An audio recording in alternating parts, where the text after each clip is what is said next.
দাদা তুমি কোথায় হারিয়ে গেলে? আব্বে সালা, তোর দাদা আমার কাছ থেকে অনেক টাকা ঋণ নিয়েছে, এখন এই টাকা ঋণ তুই পরিশোধ করবি। আরে ভাই, আমি কেমন করে পরিশোধ করব? মারো সালাকে। দাঁড়াও, তোমার ঋণ আমি পরিশোধ করব। ঠিক আছে, তোমাকে 1 মাস সময় দিলাম, তার আগে পরিশোধ করবে। চলো। আব্বে তুই কি পাগল হয়ে গেছিস নাকি? একটা বিড়ির জন্য আমার দাদা সমস্ত জমিন বিক্রি করে দিয়েছে। আজকে যদি জমিন থাকতো তাহলে জমিন বিক্রি করে ঋণ পরিশোধ করতাম। আব্বে তুমি আমার সাথে চলো, আমি তোমাকে একটা জিনিস দেখাবো।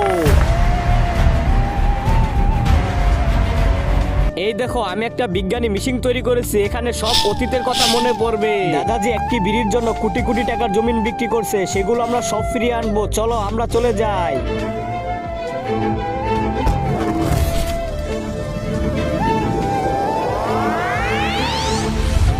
দূর শালা, বিড়ি খাইতে পারতেছি না, আমার তো কোমর চলে গেল। আব্বে এই তো আমার দাদা।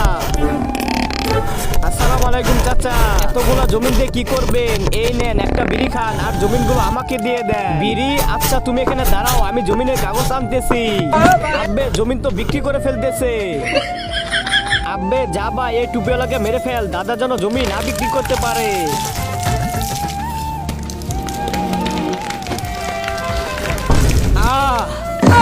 মরে গেছে সালা, এই সমস্ত জমিন এখন আমার হয়ে যাবে। আব্বে বিজ্ঞানী, আরে ওখানে কই যাইতেছে? তার আগে আজকে দেখবো তুমি কি মন্দির ঘরটিকে বেশি ভালোবেসে থাকো নাকি আল্লাহর ঘরটিকে বেশি ভালোবেসে থাকো। যদি তুমি আল্লাহর ঘরটিকে বেশি ভালোবেসে থাকো তাহলে এই ভিডিওতে একটা লাইক দিয়ে চ্যানেলটি সাবস্ক্রাইব করে দিবে। আর যদি মন্দির ঘরটিকে ভালোবেসে থাকো তাহলে কিচ্ছু করার দরকার নেই, আর কমেন্টে লিখে দাও I love you Allah.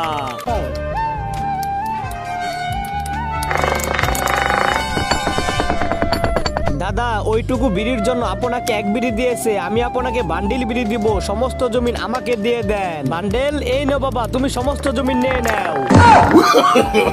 No, no, no, no.